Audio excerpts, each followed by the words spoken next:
So, two of the big teams meeting each other here in round 4. Up at the top in Standard, we have Brad versus Todd. Both of them on green-black.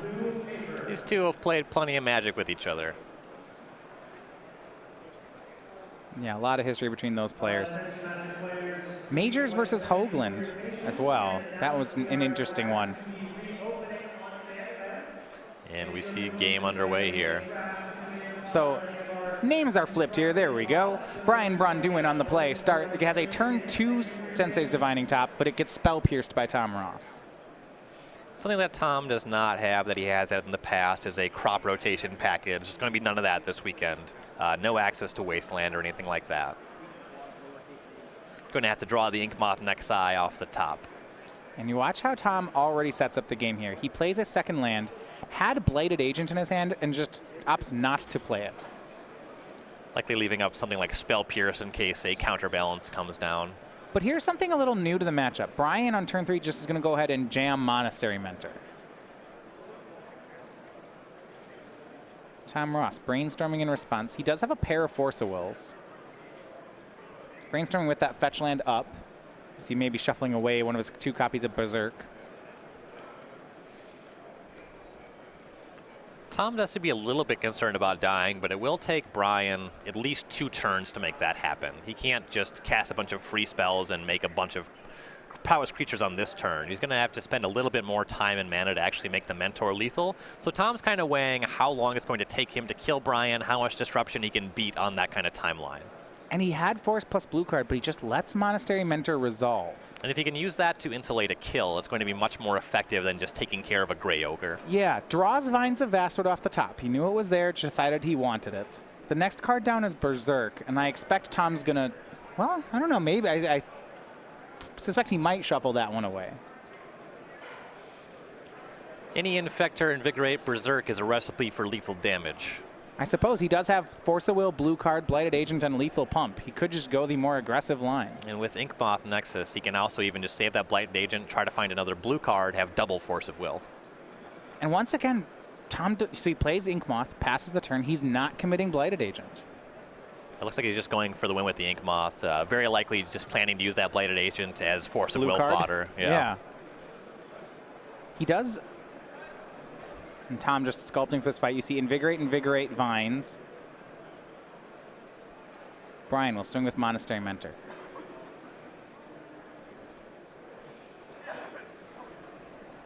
He's got to be careful here. He knows that Tom is gearing up for some kind of fight. Brian passes.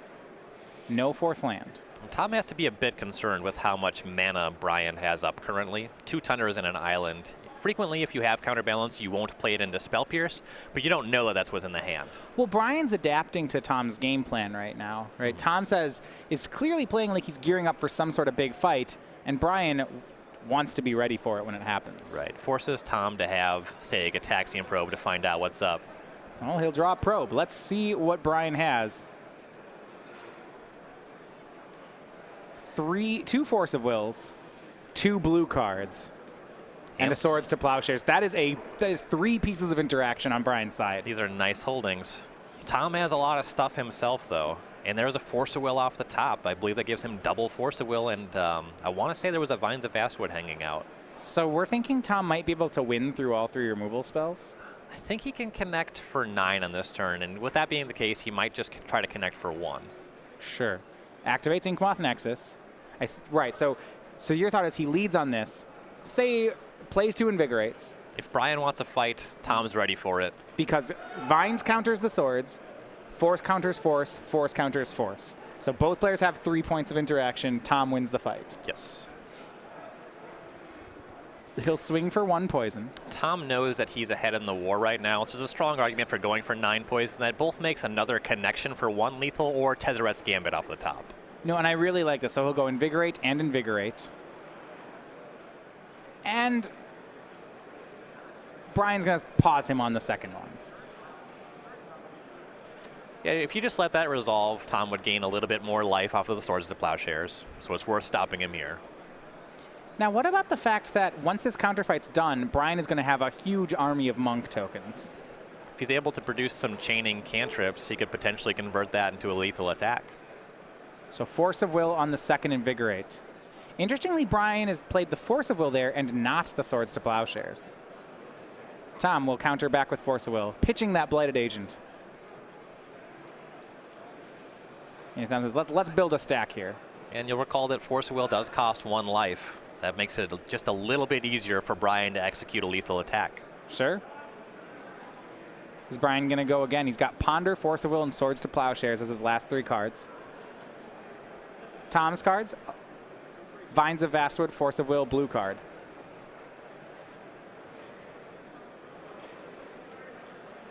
Both players have each other covered piece for piece. If Brian casts both of his other spells, he ends up with 3 monks and the Mentor itself. That's base 6 power. Every prowess is worth 4. 5 power. Every prowess is worth 4. Oh, correct. You get Tom to cast 2 Force of Wills. That puts him to 13, and you have 5 + 4 + 4 if you have 2 cantrips. Yeah, that's exactly 13. Swords to Plowshares, countered by Vines of Vastwood. Not kicked, though, so this is still only 9 poison. Right. Yeah, Tom did not have enough mana to kick that on this turn. Force of Will by Brian. Force of Will by Tom. So, Brian's going to take 9 poison. Both players are empty-handed.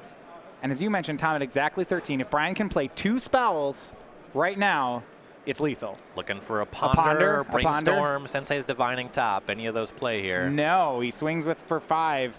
Does not look like he hit the spell he needed. Well, Tom's out of stuff now, so if he has a Swords, he can at least stop from dying. Shove. And it is Swords to Plowshares from Brian. Did Tom draw a way to counter? Something like a Vines? He'll try Spell Pierce, but he's out of mana. So he didn't find a way to stop that this turn, but he did find another Inkmoth Nexus. Tom goes up to 9. Plays another Inkmoth, says go. You're right, Brian needs anything to trigger prowess. Any spell. Any spell works. A land, though, and Tom gets it. Here's a swing for 6. Tom to 3. I suppose Terminus is not the spell that he would want to find. No, Tom's going to try again. Does this one work? And it does! Tom Ross gets the first game. Terminus was the card, too. That's not what he wanted. Wow. And Tom can't help but smile. Oh, man. And for both players, shoving in for the big turn and one top, then reducing it down to a couple top decks at the end. Tom squeaks by with that one. They don't call him the boss for nothing. No, so first game of the round, it goes over to in Legacy to Tom Ross playing Infect. He's up 1 on Brian Braun-Duin. All right, so let's look. Interesting, we're looking at the sideboards for each player. This seems to be about the big turn, or very much that game was. Both players seeing how many pieces they could have to fight with. Yes. So I want to look at the sideboards. So Tom Ross, Flusterstorm, Hydroblast, Submerge, Wasteland, Dismember, Jace, Karakas, Krosan Grip, Nature's Claim, Sylvan Library, Viridian Corruptor. So you'd like to have answers to counterbalance. Nature's Claim is unreliable in that capacity, but Krosan Grip is very close to a sure thing. It can get hit if there's a 3 already on the top of Brian's library, which he will try to do. You're still going to bring in Grip anyway. Jace is going to be here for any matchup where he's expecting attrition to be a factor, and this certainly seems to be one of those. So I'd expect to see Jace coming in as well. And Flusterstorm is going to help Tom fight those big turns. So what about something like Wasteland? Can he, instead of fighting over cards in hand, could he knock Brian down on some mana? He certainly could. Miracles is a deck that plays a lot of basic lands. I think that's going to be a lot more effective against something like a Delver deck or like a Sultai Control. If Brian is aware of Wasteland, he can play around it. And there is also only 2. Those Wastelands are very likely to take care of something like a Maze of Ith out of a deck like lands. They certainly could come in, and if you're bringing in Jace the Mind Sculptor, another mana source isn't going to hurt you. But it's not the most exciting card here. Go to Brian Braun-Duin's side of this. Now, he gets some more pieces of interaction, and the first thing I'm looking at is these 3 copies of Pyroblast. Sure kills Blighted Agent, sure fights Counter Wars. This card seems great. Check the box, put that one in. 2 Blood Moons are all right. They can turn off any Inkmoth Nexus. That card's fine, if unexciting. Flusterstorms to fight Counter Wars on Brian's end. That also just makes sense. Vendilion Click blocks Inkmoth Nexus, gets you a look at Tom's hand. It is a little bit slow there. A lot more excited about is Ecstatic Caster here, which I fully expect to come in here. You can also use Pithing Needle to shut off Inkmoth Nexus, which is pretty nice. Yeah. So these cards like Pithing Needle and Blood Moon that are great answers to Ink Moth, but kind of dead against anything else. Does he have to worry about having too much of that? These cards are way more narrow in Modern when you don't have access to top Brainstorm Ponder. They're a lot more effective in Legacy. I suppose, right. If you draw 3 of them, you just shuffle some away. Exactly. Legacy's great. You can just do things like that. So for Tom, the boss here, he is up now a game with Infect. Really one of the strongest players on the SCG Tour in the last 2 years. The 33-year-old, originally from Louisiana, now in Roanoke, Virginia, dominates really on all levels here of the tour. 16 open top 8s, and then 5 wins and 16 top 8s. 4 invitational top 8s, and 2 wins beyond that as well. And remember, this is all since 2013. Yeah, the reigning player of the year. Very impressive player. Apparently, he and Michael Majors are planning to open an NBA Jam arcade, probably adjacent to Michael Majors' Club B's. Does that mean that if it's an NBA Jam arcade, does that mean that just it's an arcade, but all your games are NBA Jam? Yeah. Okay. Well, that way you don't have to wait for your turn. That's a narrow business model. Everybody can just jam the whole time. You're going to lock in some customers with that. You know? Yeah. But I think your demographic's small. I'd be curious to know how much you actually expand your clientele by featuring other arcade games. Yeah, I mean, you just could have other editions of NBA Jam. If you just got a bunch of NBA Jams, I'm sure you can draw a crowd. I mean, if your house had an NBA Jam arcade machine, that would be the place to go hang out, right? Well, obviously. Yeah. So, like, why not spend a little money? Just have a nicer place to play NBA Jam. Exactly. They'd go. Yeah. I mean, though I don't know if that, maybe they could keep it running. All right. Over on StarCityGames.com, we have our Versus videos, including the Commander 2016 Versus series. We now have those decks and sets of 5 available for purchase, as well as the new Commander Versus playmats. You can order them today online at StarCityGames.com/Commander2016. These playmats are really elegant. I like that a lot. Yeah, these are featured in the Versus videos, those 4-player videos, 1 of each color. All right, let's start with game number 2, though. Braun-Duin on the play. Tries again for a Sensei's Divining Top. Last game it was Spell Pierced, but will it resolve this time? And having top on the battlefield is just so different from not having it. 1 second, this is a different match. We'll get you over to Legacy in a second. This is our modern match between Hoogland and Michael Majors. There we go. And it looks like the Wastelands have come in for Tom as he takes care of the Tundra on Brian's side.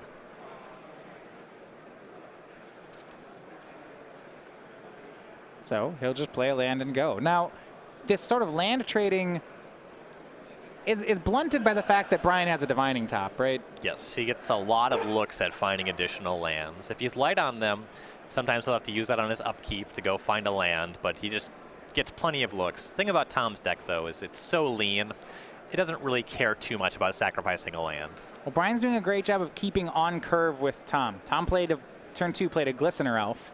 Brian, end step, fetched, Swords to Plowshared it. And now upkeep, he's going to spin his top to try to find more lands. It looks like there is a Scalding Tarn in the top 3 here. Both a land and a shuffle to look at more cards if he so desires. Top is so good. Plays land, says go. You can see Brian has just lowered his curve here. Looking at his hand, he has both Pyroblast and Snapcaster Mage in his hand. So the ability just to play 1 mana interaction, snap it back. That's just about where you want to be against Infect. Yes. Access to all those Red Blast. Very powerful against Blighted Agent. Blighted Agent, the play for Tom Ross on turn 3. Brian, he knew he had another land on top, just draws it. And now he'll pass. I'm a little interested that he didn't just go for the Red Blast on the Blighted Agent. Tom is playing 4 days, so you have to pay a lot of respect to that card. If you get a Spell Daze when on the following turn you'd be able to pay for a Spell Pierce, that's a feel bad.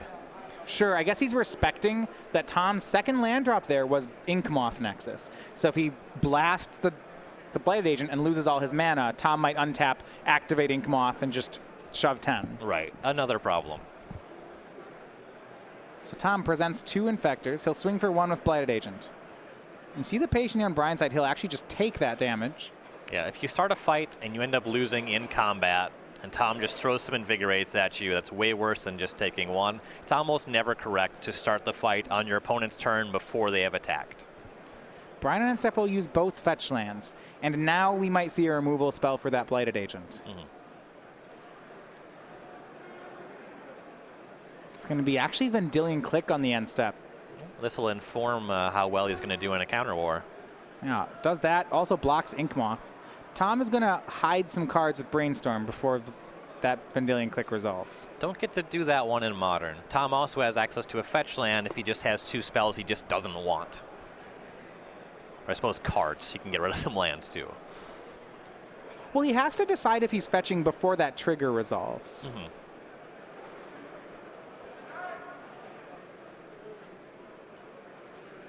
Noble Hierarch, Spell Pierce, Glistener Elf, Invigorate, another Blighted Agent. And with the Vendilion Click on the battlefield, it becomes a lot harder to convert that Glistener Elf into any kind of real value.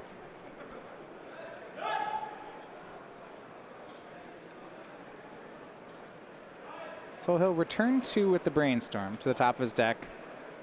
And then Brian says, oh, Vendilion Click was targeting himself. So he puts Vendilion Click on the bottom, draws a card.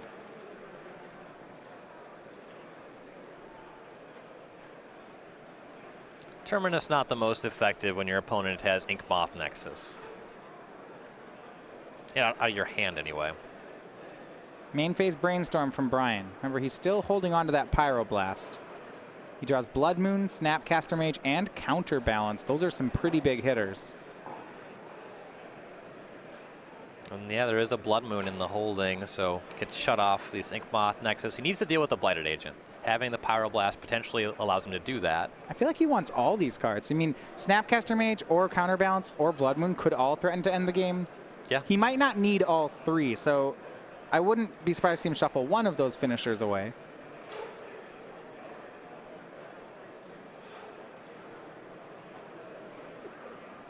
Places 2 back, and he may not have that shuffle effect. It can be a little bit tough here for Brian. Legacy is a format that is so mana efficient. Sometimes even if you have 4 great spells that all cost 1 or 2 mana, you can lose the game because none of them cost 0 mana. Brian will play Counterbalance and say go. This could mean that he's dead to double Invigorate. Unless he's got a 3 on top, which I guess Blood Moon was, it's possible he could have put a Blood Moon there. Tom's going for a Spell Pierce though. Okay, Counterbalance will not resolve. And for Brian Braun-Duin, no follow-up land.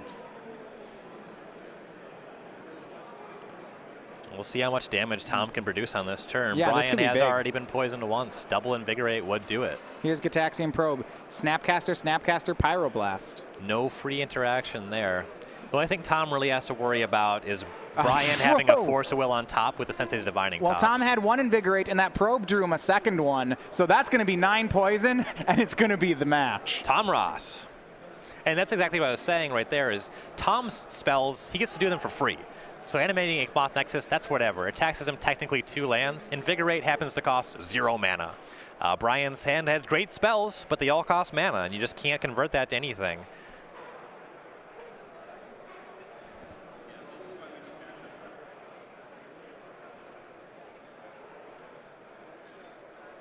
All right, so 1 match is in the books for the team of Anderson, Majors, and Ross. So updates on the other side of the board here. Brad Nelson and Todd Anderson are currently still in game 1. They're black-green aggro mirror. Over in Modern, they're the Evangels going the other side. It's Jeff Hoogland versus Michael Majors, and we're going to try to get over to that match now. They're right now sideboarding for game 2. So we have the Michael Majors down a game. He's playing Brain in a Jar, which, okay, that's already great. It's Brain in a Jar Esper versus Jeff Hoogland on Kiki Chord, and I'll admit I have no idea how this matchup goes. I don't think anybody knows. Right? Majors has some Yahenni's expertise in his deck that can be used to clean up a lot of what Jeff is up to. Some fatal pushes. That's the new 4 mana, -3/-3, play a 3 mana spell for free. Jeff does have a lot of 4 toughness stuff just in his deck. So Sure. if you're up to something like that, Jeff also has that infinite combo, Restoration Angel, Kiki Jiki. Major's deck is wont to tap low frequently. So that could pose a real problem for him. What I've heard about what I know about the Brain in the Jar deck is that it's slow out of the gates, but once you get to about turn 4 or 5, it's drawing 2 to 3 cards every turn. It plays 3 Ancestral Visions. The card Brain in a Jar with something like Beck Call is really powerful. Yes, you draw a lot of cards off of that one. You even generate a bit of a battlefield presence as well for your trouble. Major's deck also has a decent amount of interaction on top of that. He has the 4 Fatal Push, 2 Path to Exile, and a decent chunk of disruption permission as well. A couple Logic Knot, 3 Spell Snare, 2 Cryptic Command. So he can fight wars that way. Yeah, and you notice the card, in a nod to the card advantage of Michael's deck, his deck he's got the sideboard where he's even playing cards like Commandeer, 2 of in his sideboard, saying he's drawing so many extra cards that he just wants free spells. Yeah, it makes sense. Sure, and a control mirror, that card, I mean, if you can afford to pitch 2 blue cards to it, it's really powerful. Yes, and if your opponent is just trying to kill you on turn, 2, 3, 4, free counter spell is pretty good. Yeah, so it'll be interesting to see that one. Major's going to have to win both sideboarded games. Now, for the Kiki core deck, I would think that Jeff might struggle to beat a pure control deck. His deck, so he has a couple things that help him fight over. He has a number of creatures that generate a good amount of value, and Glenalonder Archmage can fight kind of permission battles, assuming you can get it to stick. He has tools. Well, we'll go ahead and start. This is game number 2, Majors versus Hoogland. Majors is on the play, starts with Serum Visions. Other side, Todd Anderson takes game 1 over Brad Nelson. Keep in mind, if that match, if the team of Anderson, Majors, and Ross gets 1 more win, it's going to be over. And Hoogland's deck doing exactly what he wants to do, starting on turn 1, Birds of Paradise. This weekend he does have 2 Spell Queller in his deck, which could be really strong. One thing I'm looking at Michael's deck, he doesn't actually have that much cheap interaction. Like, he has 4 Fatal Push and 2 Path to Exile's removal, and after that, he's really playing for like turn 3 or 4. He's got Cryptic Commands, Yahenni's Expertises, Brain in a Jar, Peer Through Depths, that sort of thing. Yeah, his deck is largely focused on generating a lot of value, so I expect that he'll beat up on a lot of decks like Jund, Abzan, what have you. But yeah, decks that generate a different kind of value, like Hoogland's that even have infinite combos in them, could be a bit harder. So Michael will crack a fetch land to cast Fatal Push, that takes care of birds, then casts another Serum Visions. Kind of sad, Ryan. We scryed Brain in the Jar to the bottom of the deck. That's a bummer. I wanted to see it in play. It's probably the right decision, too. I think he's a little brain flooded currently. Okay, Jeff plays Wall of Roots. Majors, and this is showing already, Brain in a Jar. He activates it to cast Fatal Push. So let's take a look at this card from Shadows over Innistrad, because I'll admit this might be its first appearance in the feature match area. Not true. This was played in some standard decks. Oh, yes. You're right. We've had it in standard. So, plays 2. For 1 mana, he puts a charge counter on it, and then may cast an instant or sorcery with converted mana cost equal to that number. So he plays a second Brain.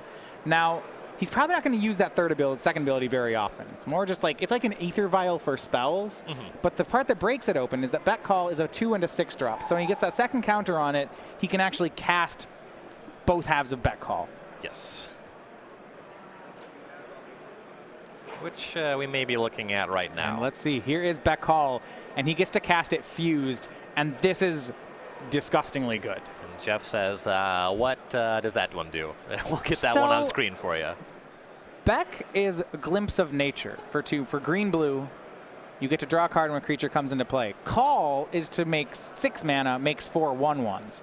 But if you fuse it and turn your head 90 degrees right now looking at the screen, what happens is for that activation, Michael Majors gets 4 bird tokens and will draw 4 cards. Which, not bad. I mean, that's completely unreasonable. Yeah, end step, tap 1, make 4 1/1s, draw 4. That is a good return on your 1 mana investment. It does make Wall of Roots feel less powerful. It is a less exciting piece of mana acceleration. I will say that much. You see, Michael did that main phase on turn 4 so as to not get the art of something, so that something wouldn't go wrong there. Maybe a unified will. Yeah. Nahiri will be played by Jeff, though. Here's some punishment going the other way. It'll exile that tapped Brain in a Jar. Oh, Majors has a good number of flying attackers here. He'll be able to clean up that Nahiri, and he has the backup Jar as well. Confirming of life totals here. Major's end step's going to fetch, maybe put up some counters on the second Brain. He picked up plenty of cards. We'll see if he's able to cast something as well. I wouldn't mind Fatal Pushing Wall of Roots. Sure. He'll put a counter Brain in a jar. See if he has anything to cast. Ooh. I like that one quite a bit. Serum Visions, sure. Serum Vision is just way better as an instant. They should print that. I'd play it. Oh, would you? I'd play it in Legacy. Would that card be playable? No, really. I'd play it in Legacy. It'd be great. I mean, yeah. Michael's going to take care of the Nahiri. He sends an extra attacker its way just in case some removal spell's hiding out. I would play Opt in Modern. And you see Michael's hand. Another Beck Call, an Esper Charm. This is great. He's going to bury Jeff in cards in a second here. Basically what he needs to do is cover Jeff on executing his combo. If he can stop Jeff from Restoration Angel, Kiki Jiki, he should be able to pull away with this game. So there's an Esper Charm being cast here by Michael, and I'm wondering what its mode is, and I think it's discard, yeah. Discard 2. So Jeff cracks a fetch down on end step, and Michael says, all right, discard 2. It's Unified Will and Spell Queller both gone. Jeff has just Court of Calling, and Michael's going to Beck Call again. 4 more 1/1s, 4 more cards. This is great. This deck's awesome. Games like this make me think this deck's just unbeatable. I want to do these things. Yeah.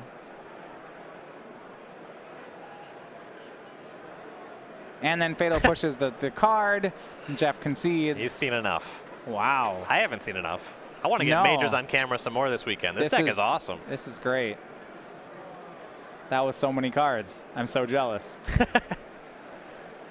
So with Majors winning right now, it is do or die time for the team of Nelson, Hoogland, and Braun-Duin.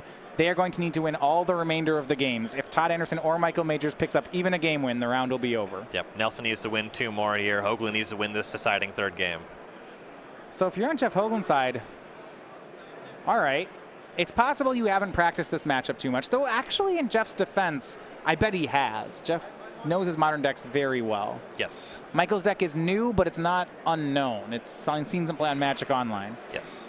We've saw Unified Will coming in. I assume Stony Silence might have to come in. It's only 4 artifacts in the deck, though. Turns off Jar. I mean, the Jar just matters too much to not play something like that.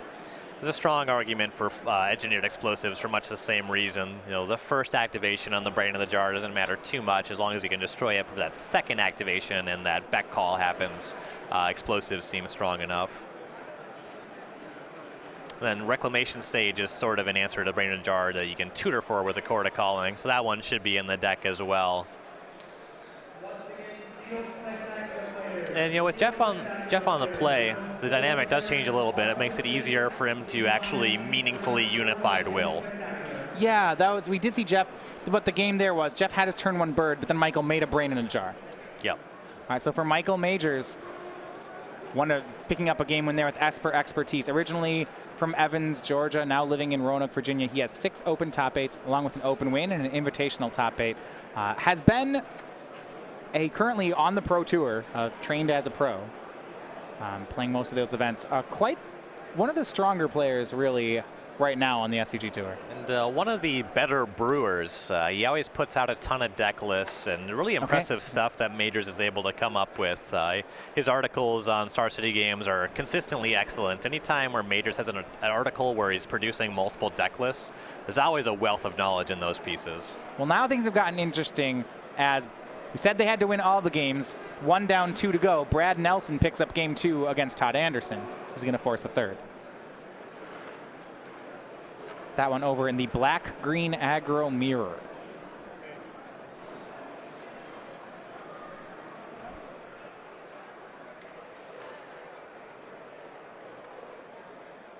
It looks like Majors has locked in on his opener, and we're just seeing where Hoogland ends up on his hand.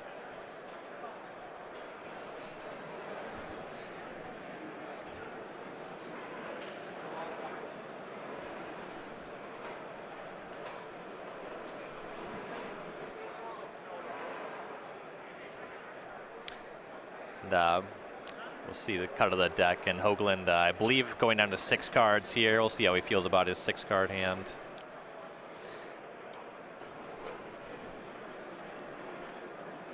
Jeff's going to go ahead and actually keep on 6 scries to the bottom. So we are underway. This is game 3 of Hoogland versus Majors. And Hoogland has his Emrakul in his opener. Right where you want it. He does have actually a pretty reasonable hand. Double Birds of Paradise. That Raging Ravine, a little unfortunate. It's actually his only land. Yes. Mike. So if he has some time, he can start casting Birds of Paradise and pull ahead that way. Major's deck, though, if he's able to Fatal Push those, that's going to make things real awkward for Hoogland. Yeah, Hoogland's got Revelark, 2 birds, Nahiri, and then, yeah, that Emrakul. But you see he draws a fetch land here, which is perfect, as he can cast both copies of Birds of Paradise. Next turn, Nahiri discards Emrakul. We're just fine. Yeah. That was a very fortuitous draw step. Now, is there something that punishes Jeff here? You know, engineered explosives, some sort of thing that can sweep both birds cleanly.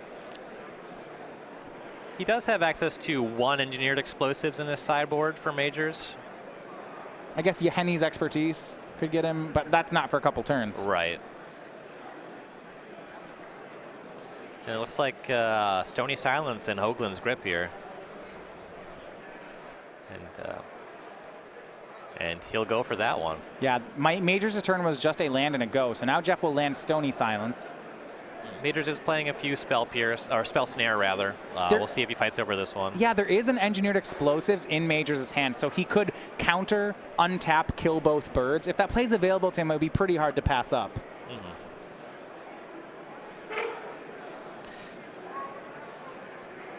And it is going to be Peer Through Depths for Majors. So top 5 cards, gets to pick an instant. It seems unlikely that he'll find something immediately. Now, Esper Charm is just versatile enough that it's really good here.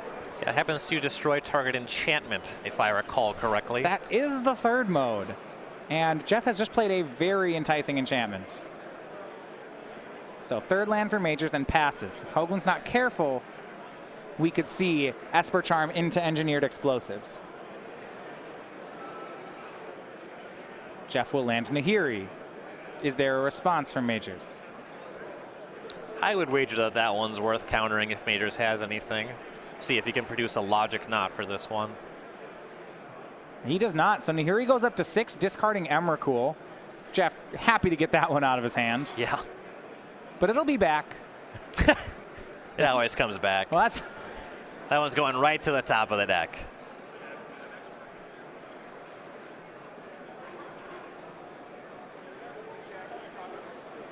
I don't think right to the top. That wasn't. I don't think that's what Jeff's actually hoping for. No, he's hoping very much against that.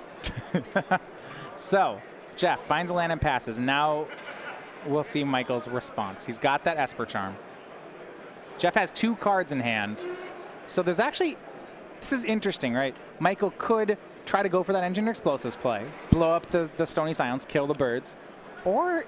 Well, let's see if Majors has access to a Yeheni's Expertise, because he needs to deal with this Nahiri. Right, so... If he's able to Yeheni's Expertise and then cast Beck Call, then he has some flyers to pressure the Planeswalker and kills the birds. Right, so if he has Yeheni's if he has that, then what, he just Esper Charms Jeff's hand, right? Says, deal with it, take your 2 cards, untap, Expertise into Beck Call. That's probably a game-winning line. That sounds like a good line to me. Yeah, you have no cards and no creatures. I'm pretty in. 3 lands. Ooh, is he not? He's getting his Hallowed Fountain tapped. So no Esper Charm end step. He's got other plans. Could be going for Peer Through Depths. Maybe he doesn't have the Expertise.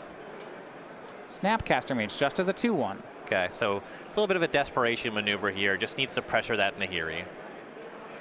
That could work out. Attacks Nahiri down to 4. Plays a land. Now he has picked up a copy of Cryptic Command. You know, speaking of powerful modern cards, this card just does everything. I believe the entire card's text is pick 2. You just choose 2 things that'll be really good, and the card just does them. Jeff drawing Court of Calling. His hand now, Wall of Roots, Court of Calling, Revelark. No graveyard yet for Revelark, though. So he'll look to improve his hand by getting rid of the Wall of Roots. It turns into a 2nd chord, not too shabby. Just passes. Currently only able to chord for 2. So now we'll see Esper Charm on that Stony Silence. Was interested to see the route that Michael picked on that. You know, between that and the discard 2, both it was close. Largely, the deciding factor seems to be that he needed to pressure this Nahiri, and he had no way besides as a Snapcaster Mage to accomplish this goal. He's going to attack Nahiri. Jeff will cast Chord of Calling, X equals 2. Will Michael respond? He's got Cryptic Command, so he could if he wants to. He would tap him out for Jeff's turn, though.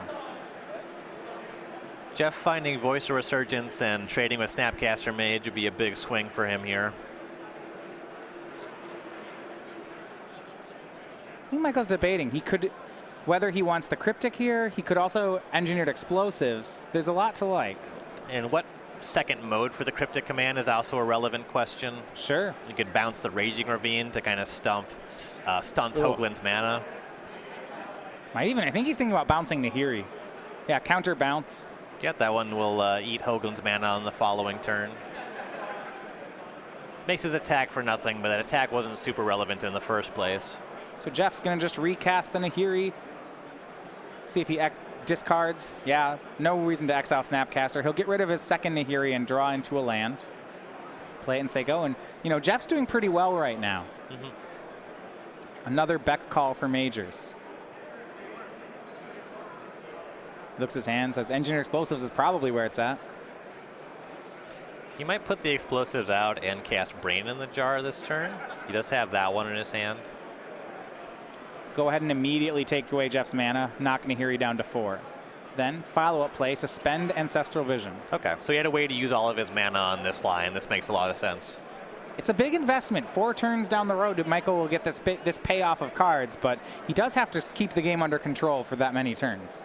And you can cheat Ancestral Vision with an Expertise. There's actually no way to cast this spell with Brain in a Jar. Yeah, Brain in a Jar is actually like Aether Vial, where it's not the number of counters or less. It's you put a counter on it, and then you have to play something of exactly that number. Yep, you put the counter on first, and then you check. The ability to remove counters also requires tapping the Brain in the Jar. Right. So there's no way to catch it with 0 and being activated, just contained within itself. So we are back to Hoogland.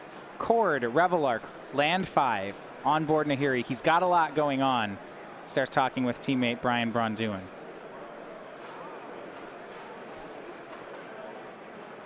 Nahiri pluses, no discard. Jeff just casts Revelark.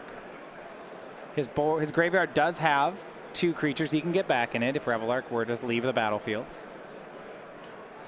And that'll block for the Nahiri as well.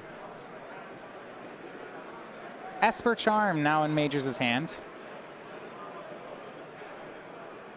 Looks like he's going to have to go for Brain in a Jar.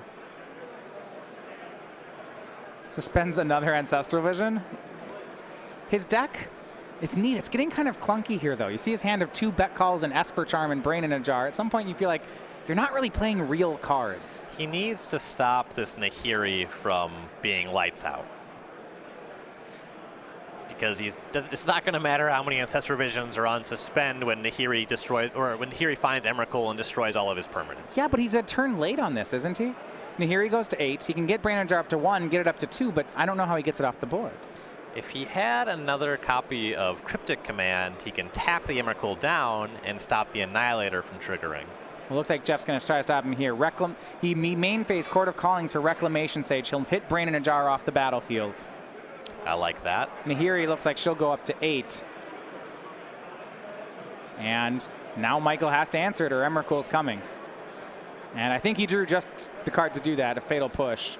If he can, I guess he'd have to trigger Revolt. Right.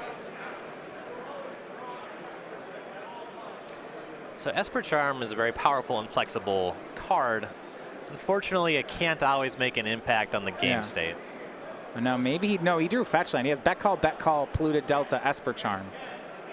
Not a very effective hand here. No, if he doesn't find a way to deal damage to the Nahiri, he's going to get hit by Emrakul.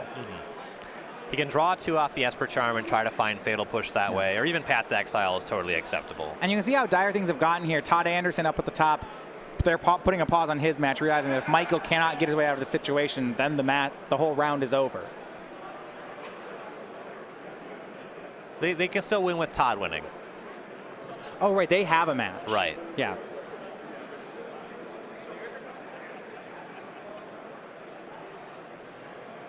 So they have a bit of a cushion here. Michael will fetch first for the land. So Revolt is triggered now. If he finds Fatal Push, it can answer Reclamation Sage. Yep, Godless Shrine can cast either Fatal Push or Path to Exile. Esper Charm drawing 2. No and no. And Majors goes down to 15, finding that untapped Godless Shrine. That should be the match. Maybe Jeff doesn't block. Okay. I mean, yeah, that wasn't going to happen. Maybe he doesn't -8. Yeah. No, he saw it. That's not happening either.